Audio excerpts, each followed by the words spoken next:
Здравствуйте, дорогие друзья! В этом видео я расскажу о своем 25-летнем опыте работы в сомнологии, о моей квалификации и о том, чем я могу быть вам полезен в плане диагностики и лечения нарушений сна. Ну и, наверное, без ложной скромности скажу, что я являюсь ведущим российским экспертом в двух направлениях. Первое – это храп и синдром обструктивного апноэ сна, а также другие нарушения дыхания во сне, такие как хроническая дыхательная недостаточность, дыхание Чейна-Стокса, так называемое центральное апноэ сна, ну и пиквикский синдром. А второе направление – это бессонница. Кстати, по ходу этого видео вы получите несколько ссылок на мои книги и брошюры, и часть из них вы сможете скачать абсолютно бесплатно, а часть вы сможете приобрести в книжных магазинах или на соответствующих интернет-ресурсах. Так что посмотрите это видео до конца, вы получите массу полезной информации. Да, для тех, кто у нас на канале впервые, меня зовут Бузунов Роман Вячеславович. Я президент Российского общества сомнологов, профессор, доктор медицинских наук, заслуженный врач Российской Федерации.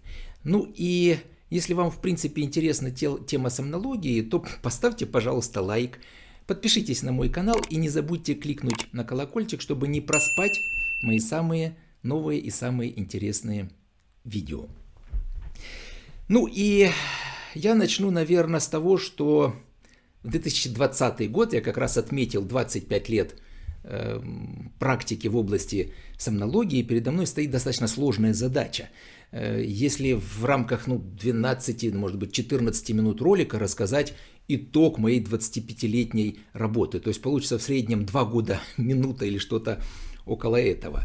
Ну и, кстати, те, кто хотят познакомиться с моей биографией поподробнее, я как-то записал о себе такие 3 ролика про сомнолога Бузунова. Там еще со времен школы, института описывается вся моя трудовая биография. Так что, пожалуйста, такие последователи, фанаты, как говорится, you are welcome, смотрите и поподробнее информацию. Но здесь все будет достаточно в телеграфном стиле. В 1988 году я окончил первый Московский медицинский институт с отличием. Кстати, посмотрите на дипломчик. Я очень горжусь своим красным дипломом Московского медицинского института. Потом я 2 года отучился в клинической ординатуре. Сейчас это управление делами президента. Раньше это было 4-е главное управление. Ну и потом 28 лет отработал в клиническом санатории Барвиха, управление делами президента. Ну а с 2018 года решил, что наверное, хватит работать на государство, решил поработать на себя. И сейчас занимаюсь в частной медицине, собственно говоря, проблемами диагностики и лечения расстройств сна. Кстати, все документы вы сможете посмотреть в информации к этому видео по ссылочке. Я, кстати, думаю, что вас, наверное, больше интересуют не документы, а именно моя квалификация и мой опыт работы, и то еще раз, насколько я могу быть вам полезен. Ну и начну я, конечно, с нарушений дыхания во сне. Это первое направление, которым я занялся с 1995 года. И за прошедшие, получается, эти 25 лет я проконсультировал больше 10 тысяч пациентов с расстройствами дыхания во сне и эффективно полечил пациентов с различными тяжелыми серьезными нарушениями, такие как синдром обструктивного апноэ сна, пиквикский синдром. И в этом смысле я прошел достаточно длинный путь, как я сказал, длиной в 25 лет. Для диагностики нарушений сна мы используем полисомнографию. Посмотрите, это датчик, 18 датчиков мы устанавливаем на пациента и смотрим, какие определенные параметры деятельности организма во время сна, и в частности дыхание, насыщение крови кислородом, храп, остановки дыхания, кардиограмму и так далее. Мы можем поставить точный диагноз. Ну а если мы выявляем серьезные средне-тяжелая степень апноэ сна, допустим, центрального, обструктивного, то мы можем применять эффективные методы респираторной поддержки, так называемые CPAP и BiPAP аппараты. Вы тоже можете посмотреть такой аппарат на экране. И, кстати, тоже он здесь, пожалуйста, стоит. И видите сам аппарат, видите трубку, маску, которая одевается на нос пациенту. Конечно, это немножко странная картина, но я хочу сказать, что у пациентов с тяжелым апноэ мы получаем очень хороший результат, так как аппарат дает практически стопроцентный эффект сразу. То есть как только мы его применили, мы практически все устранили. Храп, остановки дыхания, нормализовали насыщение крови кислородом и структуру ночного сна. Ну и понятно, что 95-й год, вы помните сами, что происходило у нас в стране, и у нас сомнологии в стране вообще не было в это время. И в общем, приходилось достаточно много учиться, и в частности, слава богу, я хорошо знал английский язык за рубежом, на конгрессах проходить различные курсы. Я учился Швеция, Германия, Израиль. Ну и в частности, мне посчастливилось в 2000 году познакомиться с Колином Салливаном. Это было в Австралии, в Сиднее, был Всемирный конгресс по сонному апное. Я, кстати, там выступал с докладом прямо на первом пленарном заседании. В общем-то, это тоже говорит о том, что то, что я делал в плане науки, наверное, оценилось даже на мировом уровне. Ну и вы видите, может быть, не очень качественная фотография, но 2000 год, тогда еще не было цифровых фотоаппаратов, это просто обычный был пленочный фотоаппарат. И с тех пор нам удается поддерживать с Колином достаточно хорошие профессиональные связи, и мы периодически встречаемся на конгрессах. В частности, вот в 2015 году он даже написал нам поздравление, тогда было 20 лет я заведовал сомнологическим центром, и он поздравил меня с 20-летием сомнологического центра. Ну и интересно, что Колин и сейчас до сих пор активно работает, и чрезвычайно интересно смотреть за его научными исследованиями и встречаться опять же на конгрессах. Вот последний раз это был 2018 год, и слушать его доклады, и в частности о каких-то новых подходах к лечению расстройств дыхания во сне. Ну и надеюсь, пандемия когда-нибудь закончится, и мы продолжим так или иначе наши контакты на международном уровне. Ну, так как это был предмет моего научного интереса и, в общем, достаточно большой объем клинического материала, в 2003 году я защитил докторскую диссертацию по теме синдрома обструктивного апноэ сна и связи с ожирением, взаимосвязи ожирения и апноэ сна. Ну и с тех пор, когда я начал лечить этих пациентов, у меня накапливался, если так сказать, база данных этих пациентов, потому что некоторые пациенты у меня уже вот 25 лет постоянно спят с этими аппаратами. Сейчас больше 6000 человек, которые у меня под наблюдением, которые применяют те или иные методы респираторной поддержки в домашних условиях. Ну и я скажу, что очень важным аспектом является еще и обучение и врачей, и пациентов тому, что храп и апноэ сна – это серьезное заболевание, и тому, как диагностировать и лечить эти расстройства. В частности, вот, пожалуйста, книжечки. Вы видите, кстати, их и на экране. Первая книжка – это «Как лечить храп и синдром обструктивного апноэ сна». Это такая научно-популярная, наверное, больше книга, хотя и доктора тоже с удовольствием ее читают, но она все-таки рассчитана на больше пациентов, о том, чтобы человек мог заподозрить прежде всего у себя это заболевание, и, во-вторых, понимал, что можно сделать самостоятельно и когда нужно обратиться к врачу. Ну, а для тех пациентов, которые у нас применяют СИПАП в домашних условиях, как я сказал, это больше 6000 человек, это долгосрочная СИПАП-БИПАП-терапия в домашних условиях, тоже такая памятка-брошюра о том, как применять это лечение в домашних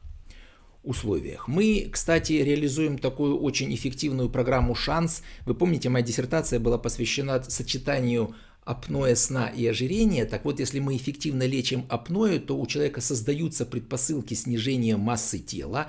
И если у нас ожирение – основной фактор риска, который вызвал апноэ, то на фоне СИПАП-терапии мы существенно снижаем массу тела, и человек фактически излечивается и от ожирения, а в итоге и от самого синдрома обструктивного апноэ сна и может отказаться от СИПАП-аппарата.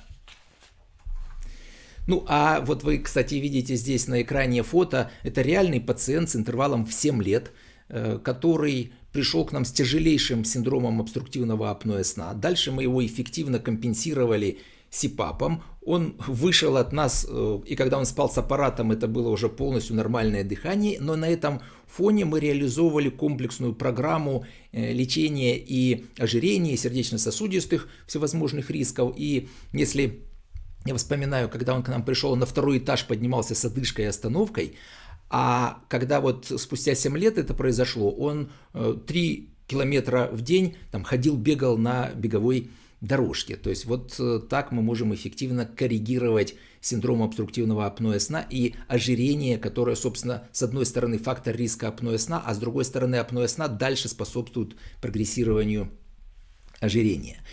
Ну и накопив очень большой объем клинического материала, я написал такую монографию. Она называется «Неинвазивная респираторная поддержка при расстройствах дыхания во сне». Это первое и до сих пор единственное такой вот монументальный, я не побоюсь этого слова сказать, труд о всех аспектах неинвазивной вспомогательной вентиляции легких у пациентов при различных расстройствах дыхания во сне. Здесь все методы самой вентиляции CPAP, BiPAP, TriPAP, адаптивная сервовентиляция, кислородотерапия, ну и различные болезни, синдром обструктивного апноэ сна, центрального апноэ сна, пиквикский синдром, синдром ожирения и гиповентиляции.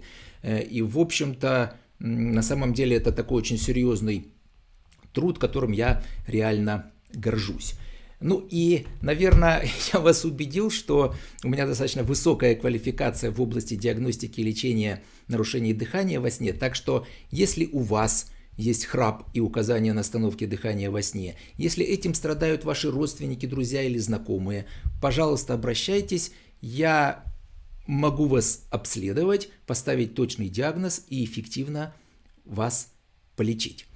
Ну а второе большое направление, которым я занимаюсь, это лечение бессонницы. Причем интересно, что больше 50% бессонниц связано не с какими-то органическими, соматическими болезнями или психическими болезнями.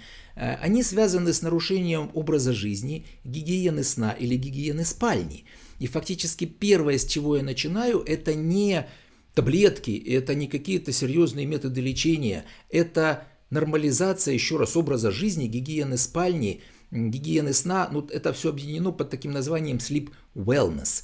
И, наверное, с начала 2000-х годов это тоже был предмет такого моего интереса. Но, с одной стороны, это база лечения бессонницы, с другой стороны, это и, в принципе, улучшение сна здоровых. То есть у нас же масса людей так или иначе нарушают какие-то правила здорового сна, и это приводит к тому, что они плохо спят. Может, у них еще не бессонница, но у них можно улучшить сон, просто банально дав им возможность прочитать то, как нужно прожить день, чтобы хорошо спать ночь. И здесь я тоже достаточно много чего написал.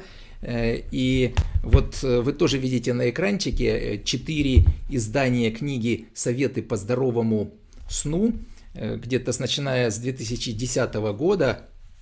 И вот они, видите, как много-много-много книжечек, да, и тоже, которые вы видите на экране. И последнее издание, которое вышло вот уже совсем недавно, в 2021 году, оно уже содержит раздел «Коронавирус и бессонница». Об этом мы еще несколько слов скажем. У нас фактически пандемия коронавируса привела уже к пандемии бессонницы. Ну, помимо такой серии под названием «Советы по здоровому сну», которая у нас несколько уже выходило изданий, вот такие тоже были книги «Спите умнее», «Как улучшить сон». Это рекомендации для руководителей и бизнесменов. И я хочу сказать, что большинство этих книг, последние их версии, вы можете скачать абсолютно бесплатно на моем сайте. Вы можете ссылочку на него увидеть в описании к этому видео.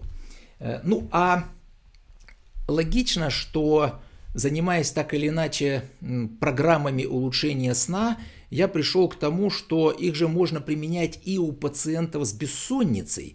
Особенно есть такая условно-рефлекторная, неорганическая или заученная бессонница, когда мы применяем определенный тренинг, мы правильно учим человека спать. Мы применяем определенные поведенческие техники, ограничения сна, контроль раздражителя, определенные когнитивные техники, борьба с негативным мышлением и перестройка на позитивное мышление, различные техники релаксации, которые мы тоже применяем. То есть из такого sleep wellness я уже пошел больше в именно программы лечения бессонницы, и, в общем, используя некий мировой опыт, тоже впервые в России я написал программу когнитивно-поведенческой терапии хронической бессонницы. И начал ее года 3-4 назад активно уже применять. Ну и хочу сказать, что, кстати, в 2017 году поменялись вообще все стандарты лечения хронической бессонницы. И на первое место стала когнитивно-поведенческая терапия бессонницы. Но это не то, что я там был основоположником и, собственно, потому что я применил эти программы, поменялись все мировые стандарты. Нет, просто я черпал информацию, естественно, из зарубежных источников, и там накапливалось огромный материал, который показывал, что когнитивно-поведенческая терапия лучше, чем медикаменты, лечит хроническую неорганическую бессонницу и уж точно не дает практически никаких осложнений, в отличие от препаратов. Но тем более, скажем так, мировые тренды и то, что я применил здесь в России, они совпали. И еще раз, и американские, и европейские, и российские рекомендации содержат сейчас первый пункт, что лечение хронической бессонницы необходимо начинать с когнитивно-поведенческой терапии. Но, кстати, описание этой техники вы можете посмотреть тоже в информации к этому видео и ссылочку почитать, посмотреть ссылочку, где можно почитать об этой программе. Ну и мы тоже, конечно, накапливали опыт наш практический, и совместно с Софией Анатольевной Черкасовой, моей коллегой-сомнологом, мы также написали книгу «Как победить бессонницу. Здоровый сон за 6 недель». Вы ее видите тоже здесь на экранчике. Фактически это самоучитель по когнитивно-поведенческой терапии бессонницы. Конечно, мы можем сами проводить эти программы вместе с пациентами, ну то есть индивидуально сопровождать пациентов, но, к сожалению, наши ресурсы просто они ограничены. А вы помните, что на фоне пандемии ковидной инфекции, коронавирусной инфекции, развилась бессонницы пандемия. Дело в том, что это хронический тяжелый стресс. Ну, фактически все население Земли оказалось в тяжелом стрессе. А тянущийся стресс очень часто приводит к развитию острой бессонницы, которая потом хронизируется. И в основном это неорганическая бессонница. И, кстати, основной метод лечения такой бессонницы это тоже когнитивно-поведенческая терапия. Так что я скажу, что мы так очень угадали с этой книжкой. Она вышла в начале 2020 года, то есть еще до начала фактически пандемии, но стала вот волей случая бестселлером по версии Озон в 2020 году, по версии сайта Litres в 2021 году. И в общем это уже второе издание книги, которое вышло вот совсем недавно, потому что быстро достаточно первое издание в продаже исчезло. Вы можете тоже посмотреть в описании к этому видео ссылочку, и можно эту книгу приобрести в издательстве «Питер», которое, собственно, и выпустило эту книгу. Ну и хочу сказать, что до недавних пор у пациентов было две опции. Первое – это наше индивидуальное сопровождение, когда мы человека в течение 6 недель по определенной программе сопровождаем лично, еженедельно встречаясь, хотя это в онлайн, это у нас такая психологическая онлайн-программа, но это 6 встреч с пациентами, это задание пациентам, да, то есть мы выступаем в таком в роли таких тренеров, которые фактически объясняют человеку, что и как нужно сделать в плане поведенческих и когнитивных техник, чтобы справиться с бессонницей. И еще раз подчеркну, что мы от 70 до 80% вылечиваем пациентов с хронической бессонницей, и даже если эта бессонница была связана, человек потреблял уже достаточно долго хронические медикаменты, нам удается или существенно снизить, или даже отменить прием медикаментов. Ну и проблема в основном заключалась в том, что мы не можем просто охватить большое количество людей. А с другой стороны, книга, да, самоучитель, мы получаем сотни отзывов от людей, которые самостоятельно справились по книге, но есть одна особенность. Все-таки это некая такая канва того, что нужно делать, и порой люди, может быть, сложно им реализовывать самим так вот исключительно только по книжке. Я всегда говорю, знаете, вспоминаю такую фразу, что вижу цель, верю в себя, не замечаю препятствий. Но что мы еще сделали для того, чтобы улучшить программу? Мы создали такой информационно-программный комплекс «Электронный сомнолог», куда входит книга, также входит электронный дневник сна, вы тоже видите на экране, как это приблизительно выглядит. Человек может прямо на смартфоне заполнять дневничок сна, потом это все сохраняет информацию в базе данных, компьютер, ну в смысле не компьютер, а программа сохраняет в базе данных, и эта вся информация может обрабатываться в виде информативных таблиц, графиков, различных индексов, в частности индекса эффективности сна. А более того, я записал цикл лекций с каждой главе написана моя видеолекция с разъяснениями и, может быть, ответами на вопросы, которые у нас накопились после того, как мы издали книгу и контактировали с людьми. Вот те вопросы, которые они задавали, мы разъясняем, я разъясняю в виде вот этих видеолекций. И мы видим тоже очень хороший результат, когда человек занимается самостоятельно с этим так называемым электронным сомнологом, который в определенной степени позволяет человеку лучше идти по этой программе. Ну а в заключение хотелось бы пожелать вам спокойного, здорового сна. Ну а если у вас все-таки какие-то проблемы есть со сном, ну я постарался описать то, как я занимаюсь расстройствами сна, в чем я специалист, в чем я могу вам помочь. Если у вас расстройство дыхания во сне, храп, апноэ сна, если вы страдаете бессонницей, ну или кто-то из ваших близких и знакомых, приходите сами, приводите ваших друзей, и я могу обследовать, поставить точный диагноз и провести эффективное лечение, которое избавит вас иногда от многолетних проблем со сном. Ну, подписывайтесь, кстати, на мой канал и поставьте лайк, если вам понравилось это видео. Еще раз удачи, спокойного сна, всего вам хорошего.